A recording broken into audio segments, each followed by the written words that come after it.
Bueno, pues buenos días. Primero te queremos agradecer por darte el tiempo y el espacio. Como ya te había dicho, la finalidad es conocer más acerca de tu profesión y sobre un tema que pues, más adelante lo mencionaremos. Claro. Bueno, vamos a empezar con las preguntas. ¿Qué fue lo que la motivó a estudiar psicología? Okay. Bueno, me presento antes, chicas, con mucho gusto. Yo soy Victoria Molina Estrada, soy psicóloga de profesión, soy psicóloga clínica y bueno, me gusta que me digan Vicky. Okay. ¿Por qué elegí psicología? Yo tengo una primera licenciatura, entonces que es en el área de informática, entonces me llevo hacia muchas situaciones y a partir de ahí entonces hice una maestría en recursos humanos. Cuando estuve en la maestría de recursos humanos fue que conocí más como desarrollo humano y me gustó mucho. Entonces a partir de ahí entonces, decidí estudiar la licenciatura en psicología. Psicología es mi segunda carrera. Empezó a estudiar y todo y me gustó mucho el enfoque clínico. Actualmente llevo ya 4 años con consultorio, atiendo a adolescentes, a adultos y es pues un área que me ha fascinado. Ok, gracias. ¿Cuál es su área de especialización dentro de la psicología? Es la clínica y sobre todo trabajo mucho con adolescentes. La adolescencia es una de las etapas más complejas del ser humano. Es compleja porque estamos en una transición de dejar de ser niños y convertirnos en adultos, en tomar decisiones, en buscar que esas decisiones sean las adecuadas. Tenemos una presión social impresionante cuando somos adolescentes. De repente también dejamos como en un segundo plano la familia y empezamos a tener en primer plano la parte social, que son los amigos, y empiezan a desencadenarse también hay muchas situaciones. A mí me gusta, o mi área de especialidad justo es los adolescentes, porque me gusta acompañarlos justo en esa transición.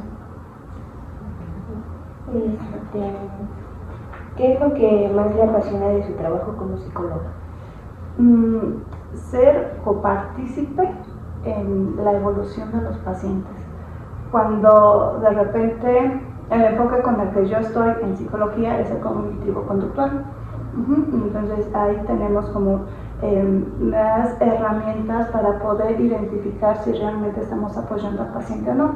Entonces hay una evaluación inicial, entonces hay 4 o 5 sesiones posteriores, se vuelve a hacer una valoración o una evaluación e incluso se le pregunta al paciente cómo se siente. Y el hecho de que yo pueda ver en mis pacientes cómo han evolucionado, cómo se sienten mejor, cómo ya logran controlar muchas emociones, entonces que algunos problemas por los que llegaron regularmente es la ansiedad, ya está bajo control, entonces, y que ellos se sientan mejor, entonces eso es la parte en la que a mí me llena, me gusta mucho. ¿Cómo ha evolucionado su enfoque terapéutico a lo largo de los años? Es interesante porque a pesar de que este enfoque cognitivo-conductual es uno de los enfoques más actuales con mayor evidencia científica, se ha vuelto como más automatizado, tenemos más herramientas ya automatizadas justo para poder ayudar a los pacientes. Yo como trabajo con adolescentes, entonces de repente oye, contéstame esta prueba psicométrica, el lápiz y el papel, híjole, a veces ya se les complica mucho. Entonces yo me he dado a la tarea, he adquirido algunos software, incluso justo para poder automatizar toda esa parte. Va evolucionando, hay nuevas técnicas que nos apoyen a que este enfoque cognitivo-conductual entonces tenga mayor veracidad, sea como más completo para ayudar a los pacientes. La psicología no es estática, entonces vamos evolucionando y vamos evolucionando en función de las necesidades que va teniendo la sociedad. En este caso, van teniendo mis pacientes que son los adolescentes. ¿Cómo maneja los casos en los que el paciente se muestra reacción o resistencia al tratamiento? Es algo que incluso lo trabajo desde antes. Muchas veces que me contacta para solicitar tratamiento psicoterapéutico son los papás, son los tutores, ¿no? Entonces prácticamente como que la primera entrevista es hacia los papás, cuál es la situación, porque creen que necesita terapia el adolescente, la adolescente, y empezamos a intercambiar ideas, y siempre hago la primera pregunta: ¿el adolescente quiere tomar terapia? Sí y no. Ok, si el adolescente quiere tomar terapia, entonces desde ahí, entonces yo ya puedo hacer un trabajo, porque entonces voy a ser colaborativo. Yo necesito de la colaboración del adolescente. Si el adolescente no quiere tomar terapia, entonces le pido a los papás que empiecen a sembrar la semilla de por qué es importante entonces que vaya a terapia. A veces les digo, el argumento como, ¿sabes qué? No nos podemos comunicar, yo no sé cómo ayudarte, pero noto que no te sientes del todo cómodo, entonces ¿por qué no buscamos a alguien que te pueda apoyar? Entonces, y llevo todo un proceso, entonces que eso lo hacen los papás para que el adolescente si quiera tener ese acompañamiento. Ajá. Porque si un adolescente llega al consultorio y no quiere tomar terapia, entonces, híjole, es bien complejo. No logramos mucho. Ajá. Entonces, 2, 3 sesiones, empezamos, a veces la técnica es que me cuente lo que quieran, de repente vemos algunos videos musicales, de repente algunos cortos, entonces algunos TikTok, entonces para empezar a generar confianza. Hubo un caso, ese adolescente, era una situación compleja, el adolescente se había salido de la escuela, tomaba mucho, lamentablemente también consumía, y de repente entonces ya sus crisis de ansiedad los llevaban a no dormir. Entonces él como que 2, 3 sesiones y seguía como con la resistencia de... Yo notaba que no podía dormir, incluso pues ya con ojeras en muchas situaciones, y la técnica que utiliza ahí es una meditación guiada. Toda la sesión el paciente dormía. ¿Por qué no dormir? Entonces a través de la música, entonces la meditación guiada, porque incluso ahí en el consultorio, entonces un tapete de yoga, entonces con un cojín, entonces ya yo me senté a nivel de piso con él, entonces yo voy a estar aquí para cuidarte, entonces para protegerte, y al final durmió. Ese fue un parteaguas para que él me permitiera entonces empezar a trabajar con él. Es un caso de éxito, y me da mucho gusto porque este adolescente entonces ya no consume, entonces el alcohol ya es como muy social, pero cada vez es menos. Ahorita solo cambió un poquito el consumir por el vapeador, que tampoco es nada recomendable. Sin embargo, entonces está en esa transición de dejar hábitos, ¿no? Ahora ya está trabajando el chico, tiene toda la intención de regresar a la escuela, entonces sí, son situaciones que son muy gratas. ¿Cuáles son los problemas más comunes que ven en sus consultas hoy en día? Con los adolescentes es la ansiedad. De repente hay mucha presión social acerca de lo que los adolescentes deberían de hacer y no deberían de hacer. De manera interna, cuando nosotros estamos en la adolescencia, 5 minutos estamos bien, entonces todos tranquilos, alegres, tolerantes. A los 10 minutos entonces ya no puedo ver a mis compañeros, ya me siento molesta, me siento enojado. Entonces, y nosotros mismos, entonces no tenemos esa estabilidad. Le sumamos un poquito, entonces que viene la presión de los papás: ¿qué haces? ¿Qué estás haciendo? ¿Cómo te estás comportando? ¿Qué no estás haciendo? Lo sumamos, entonces viene también la presión de los docentes, de los maestros, entonces esto con atención, mil cosas, y empiezan también incluso, no sé, oiga, que ustedes están en bachillerato, a preguntarles: ¿y qué vas a estudiar? ¿No? Entonces más presión, entonces todo eso es una bomba. Al final, entonces, que lo que va sucediendo, nos volvemos ansiosos.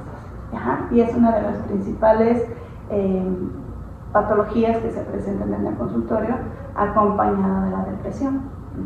Entonces, que son lamentablemente de las situaciones que se presentan más en los jóvenes. ¿Cómo diferencia entre un problema emocional pasajero y un trastorno más serio que requiere intervención profesional? De hecho, el que lleguen conmigo al consultorio es que las situaciones emocionales se vuelven más complejas al estarse presentando como la misma, digámosle, el mismo patrón.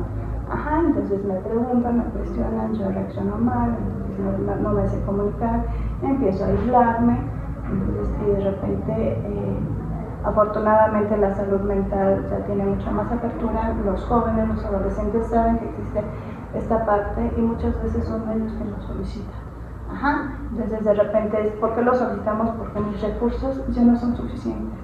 Ajá. Entonces, o sea, yo me molesté ese momento, entonces fue una situación o una reacción emocional, pero me volví a molestar en la noche, pero me volví a molestar en la mañana, entonces a mediodía, entonces, y muchas veces es algo que ya no podemos controlar, nuestros recursos se acabaron, y es justo ahí cuando buscamos la ayuda. ¿Qué recomendaciones tiene para quienes buscan mejorar su salud mental en su vida diaria? Rodearse de personas que les sumen a su vida.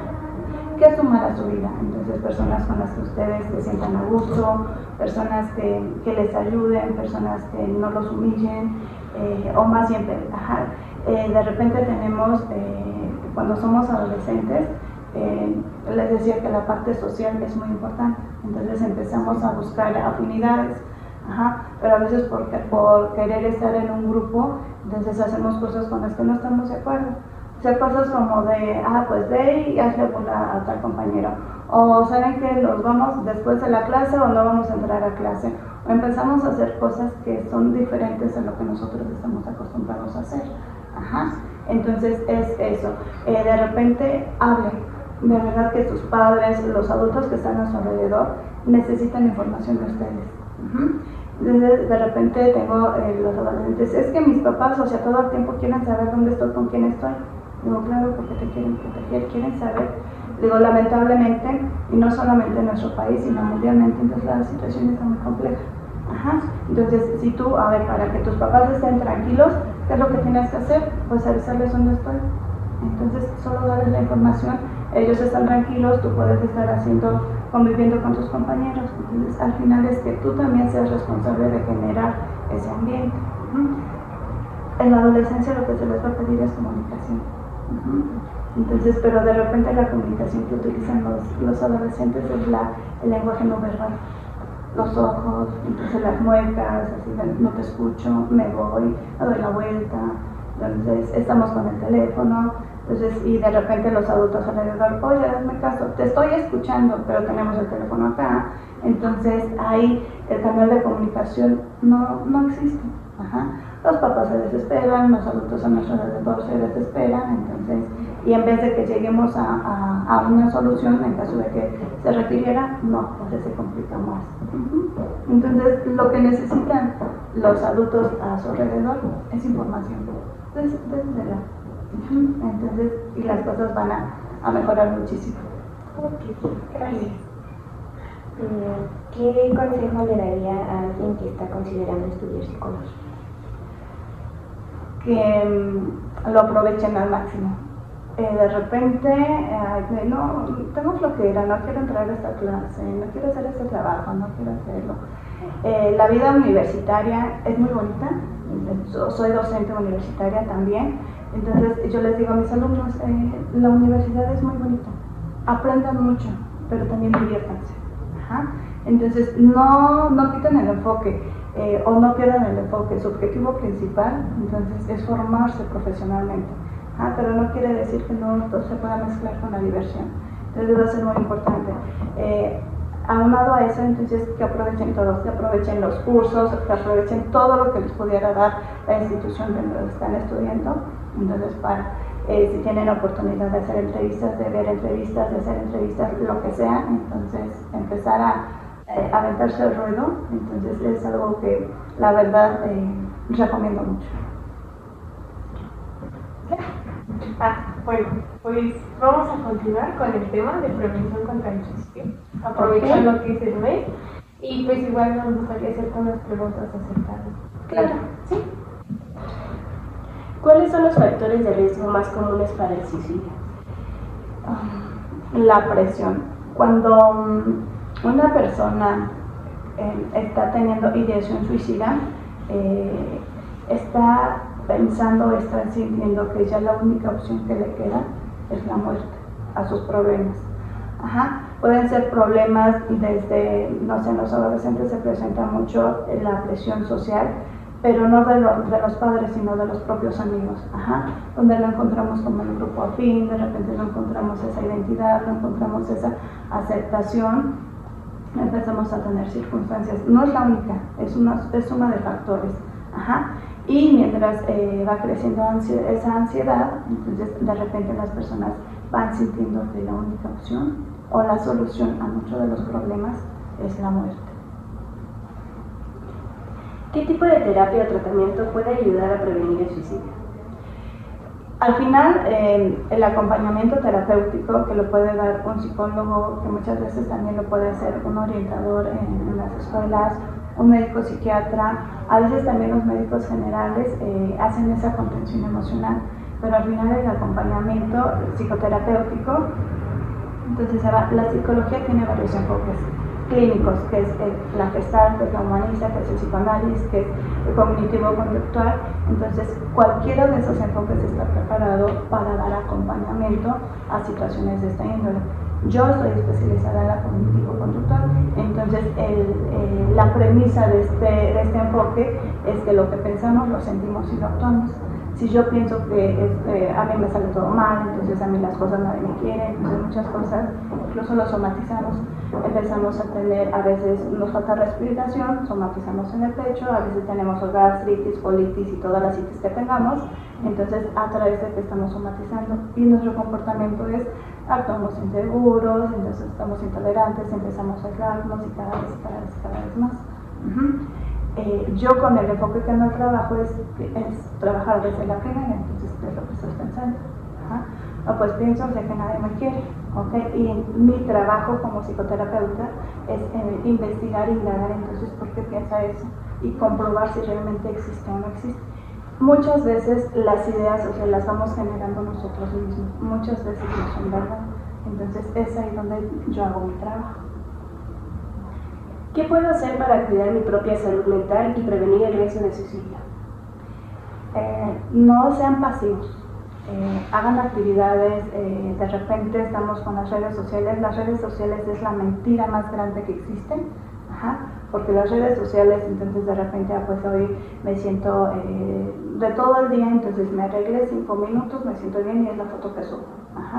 Entonces estoy en el restaurante, voy a comer, le tomo foto al platillo, pero jamás lo pruebo. Entonces de repente digo que voy de viaje, entonces, pero jamás disfruto. Entonces las redes sociales es la mentira más grande. Y lamentablemente, entonces las redes sociales tienen muchísima influencia en nosotros. Y empezamos a, yo por qué no tengo trabajo así, yo por qué no estudio allá, yo por qué no tengo la ropa, yo por qué no viajo. Y empezamos a cuestionarnos y empezamos a desvalorizarnos. Entonces, y empieza a ser como una bolita de nieve. Entonces, que va creciendo. Mi recomendación es no le hagan caso a las redes sociales. Esa es como la... Sería, solicitarles algo muy, muy fuerte. Entonces, porque al final ustedes, los jóvenes, entonces ya sus medios de comunicación son las redes, pero no les creo. Entonces, porque lamentablemente, esa vida perfecta que nos muestran las redes sociales no es verdad. Entonces, no es las redes sociales como que bajarle, entonces la comparación, empezamos a compararnos con lo que el otro tiene, con lo que sí, lo que me falta, lo que no tengo, entonces, y tengo grupos de amigos saludables, en casa todos nos dan valores, entonces la honestidad, el respeto, la responsabilidad, entonces y regularmente cuando estamos en el bachillerato todos tenemos esos valores, llegamos a estudiar, entonces porque nuestros papás nos inculcan o nuestros tutores nos inculcan esa parte, procuren tener círculos sociales sanos, sí divertidos, pero sanos, entonces de repente en casa, entonces es toda otra historia, las dinámicas familiares, entonces todas las familias tienen una dinámica, no hay una familia perfecta, entonces que en mi familia, entonces nos gritamos, en mi familia habla, entonces todas las familias, entonces no crean que su familia entonces es la que está mal, que su familia es lo peor del mundo, no, al final es una dinámica, y procuren tener alguien de confianza, tal vez un poco mayor a ustedes. ¿A qué me refiero mayor? O esa tía, ese primo, entonces que pues se ve que está estable, entonces está trabajando, está terminando su carrera, oye, ¿sabes qué me está pasando esto en la escuela? Entonces acérquense a sus orientadores.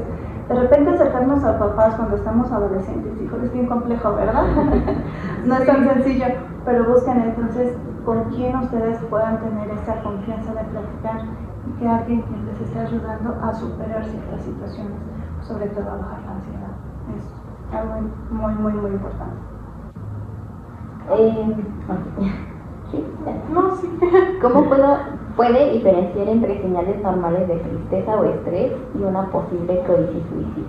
Ok. La ansiedad y la depresión son situaciones. La ansiedad, coloquialmente decimos que son crisis de ansiedad, o sea, cuando de repente sentimos que todo se nos desborda, el enojo, la alegría, la tristeza, todo. El término correcto dentro del enfoque es una crisis de pánico. De repente, entonces, las crisis de pánico, si no se atienden, entonces se vuelven más frecuentes, más intensas y con mayor duración. De repente, entonces, si no se empiezan a trabajar desde las primeras fases de la ansiedad, entonces podemos empezar a recurrir o a pensar que la siguiente o la solución que vamos a tener para yo no sentir lo que sentimos en una crisis de pánico es inducirnos la muerte. ¿Qué es una crisis de pánico? En esa crisis de pánico, entonces, de repente podemos estar sentados, acostados, caminando, con los amigos, solos, o sea, nos llega en cualquier momento. ¿Y qué sentimos? Yo hace algún tiempo tuve crisis de pánico, entonces de repente sientes que el mundo en serio se mueve. O sea, tú sientes que estás aquí yo sentada y, o sea, que todo se está moviendo y que no respiras. O sea, que tienes la necesidad de respirar, empiezas a hiperventilar y sientes que no es suficiente. Y de repente dices, me salgo, me quedo, ¿qué hago? Le hablo a alguien, me quedo solita, entonces empiezas incluso a tener reacciones fisiológicas. Empiezas a sudar, empiezas a marearte, a hacer como muchas situaciones. Entonces, cuando nosotros empezamos a experimentar crisis de pánico, entonces ahí es el momento adecuado para buscar ayuda. ¿Por qué? Cuando nosotros tenemos una crisis de pánico, pero no le explicamos a los demás qué es lo que está pasando, los demás lo toman como que hay, entonces ya se puso pesada, entonces ya no quiere hablar, entonces hay muchas cosas, y como que nuestro círculo se empieza a alejar. Y entonces empezamos a generar un chorro, muchísimas ideas en nuestra mente. Entonces, sobre todo en los adolescentes, nuestra imaginación es muy activa, nuestra mente es muy activa. Y empezamos con miles de escenarios. Pero cuando estamos presentando crisis de ansiedad o de pánico, nuestros escenarios son catastróficos o desagradables. Entonces, así de, me voy a cruzar la calle y me van a atropellar. Entonces voy a llegar y el salón se va a reír de mí. Entonces el maestro me va a pedir que pase y no voy a saber. Entonces, pero no solo pasa eso que nuestra mente se activa, sino que sentimos eso, vivimos esos escenarios. Y entonces, y todo empieza a ser gradual en algunas ocasiones. Hay otras ocasiones en que las situaciones, hubo una situación traumática, entonces un asalto, de repente ese estrés postraumático, alguna violación lamentablemente, entonces nuestros problemas en casa, el fallecimiento de alguien, entonces la persona siente que ya no hay otra opción. Entonces lo que buscan es terminar con eso que están sintiendo. Gracias. ¿Qué actividades o hábitos saludables puede ayudar a reducir el riesgo de suicidio? Les decía hace ratito, la pasividad, dijo, es la peor arma o la peor situación que nos puede suceder a los seres humanos es socializar mucho, pero no socializar a través de las redes sociales, sino face to face. Entonces es vernos a la cara, es reírnos, es contarnos chistes, es salir a caminar, es hacer alguna actividad física. La alimentación es imprescindible. Entonces es, de hecho hay como 3 elementos. El dormir adecuadamente, entonces las horas que son. No, pues nada más dormir 2 horas, ¿no? Y en todas las semanas llevas así como acumuladas solamente 40 horas de sueño, entonces son menos horas de sueño, no. La alimentación, entonces para que nosotros podamos tener nuestros procesos cognitivos, resolver problemas, entonces es tener las herramientas. Cuando falta alimentación, no somos ágiles mentalmente. Ajá, entonces dejamos de ver las soluciones y empezamos a ver más problemas. La hidratación, tomar agua. Ajá. Y de repente más, o sea, que si nos compramos la papita, luego la papita así que pica un montón, entonces que los dulces, entonces el refresco, entonces hidratación, alimentación y sueño son fundamentales. Le sumamos una actividad física y le sumamos la convivencia social. Entonces son elementos que van a ser o que van a ser muy preventivos. ¿Existen grupos demográficos, jóvenes, ancianos o minorías que sean mayormente vulnerables al suicidio? Sí, a los adolescentes. En la adolescencia se está presentando cada vez más esta situación. No digo que sean los únicos, entonces tenemos adultos que también cometen muerte por suicidio. Tenemos algunos adultos mayores que son en menos cantidad, pero lo que más, la más prevalencia son en los adolescentes.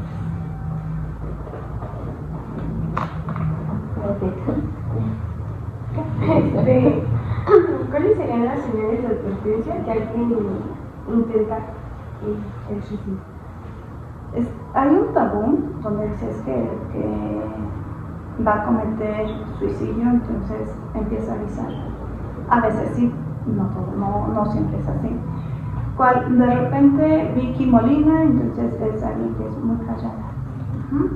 Pero de repente, entonces, de un día para otro, Vicky Molina entonces empieza a hacer como mucho escándalo, en el salón entonces ya habla, participa, pero busca ser el centro de atención, entonces que haga cosas contrarias a lo que normalmente hacía, pero de manera extrema. Esa es una. El aislamiento.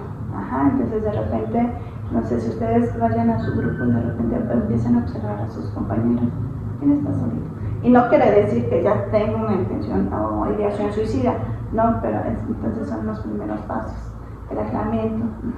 De repente que empiecen a hablar como me voy, pero esto pronto ya va a terminar, entonces nadie me entiende, de repente, no sé, fotos, muchas cosas compartimos en redes sociales. Fotos a qué pasaría si yo muero, entonces como cosas más de esa índole, entonces es de, ok, algo está pasando. Entonces es muy importante saber o que sepan que de repente quienes están pasando por episodios así, sepan que no están solos. Vicky, entonces, o sea, yo puedo ser la responsable de ayudar a alguien que está en esta situación. No, pueden acompañar, pueden ser red de apoyo, pero permitan que los que son los quienes tienen las competencias para hacerlo, entonces lo hagan. Entonces, el apoyo psicoterapéutico, el apoyo psiquiátrico, los orientadores, entonces lo van a hacer. Entonces, que permitan y entonces que ellos hagan el trabajo. Muchas veces está la familia, entonces a ver, yo observar a mis primos, a las personas que están a mi alrededor, cómo es su comportamiento. Está demasiado triste, está demasiado molesto, entonces de repente dices, ya estoy harto. Entonces son situaciones que van a estar, y no nada más va a ocurrir una vez, entonces, sino con mucha frecuencia van a ocurrir comentarios de esa manera. Entonces a mí nadie me quiere, entonces pues aquí yo creo que serviría mejor muerto. Entonces, literal, hablar de muerte, entonces es que puede empezar a tener esa suicida. Sí, bueno, para finalizar, pues ya solamente tu opinión acerca del tema. Y justo estamos en el mes. Incluso hay un cantante de una banda popular ahorita de Imagine Dragon. Entonces, él fomenta mucho la salud mental en sus presentaciones, en sus conciertos. Él les habla mucho acerca de lo que es la psicoterapia. Él habla acerca de que está en proceso de psicoterapia desde hace mucho tiempo. Entonces tiene una situación patológica y entonces dice, pero háganlo. Al final es rodearnos de cosas que nos agradan. Todos tenemos valores. Se fomentan muchas veces en casa. Entonces, a ver, ese valor o eso que estoy haciendo me acerca al valor entonces que tengo, no me acerca, entonces empiecen a retirarse como de toda esta situación. Hay muchas cosas que están como permitidas socialmente, a través de nuestros valores, moralmente, que también nos llevan a estar muy bien. No solamente lo prohibido genera adrenalina, no solamente lo prohibido entonces nos da placer, no. Entonces hay muchas cosas que podemos hacer. Tener esa convivencia social con nuestros pares, es decir, con personas en nuestra edad, con personas que están como afines a nuestras actividades, que son estudiantes, que a veces son estudiantes y trabajan, entonces eso nos va a ayudar muchísimo, entonces para evitar que las situaciones se vuelvan cada vez más complejas. Y pues de verdad invitarlos, con el enfoque que yo les comentaba, y eso es como un promocional, pero al final, por ejemplo, el enfoque que les decía de cognitivo-conductual son de los enfoques de última generación. Entonces, no se trata de tener al paciente por años en terapia, no. Hay pacientes entonces que, no sé, 2, 3 meses, entonces ya hay una evolución. Entonces, porque hay un entrenamiento para manejar emociones. Entonces, eso es importante. Algo también que les reitero mucho a mis pacientes es cuando tú llegues a un proceso de psicoterapia, tienes que estar a gusto con tu psicoterapeuta, con tu psicólogo. Si no te sientes ese clic, cambia. Porque al final, entonces, es con la persona con la que vas a estar platicando, con la que te vas a sincerar. Y si tú no sientes esa confianza, no te quedes. Pero ya pasé por 2, por 3, por 4, y si tienes que pasar por 5, entonces espero que sea la adecuada. Al final va a ser un buen momento. Sí.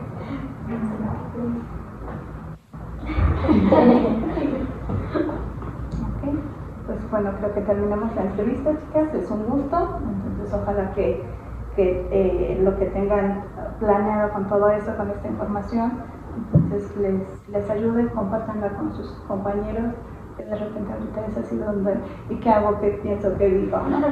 Entonces es muy importante.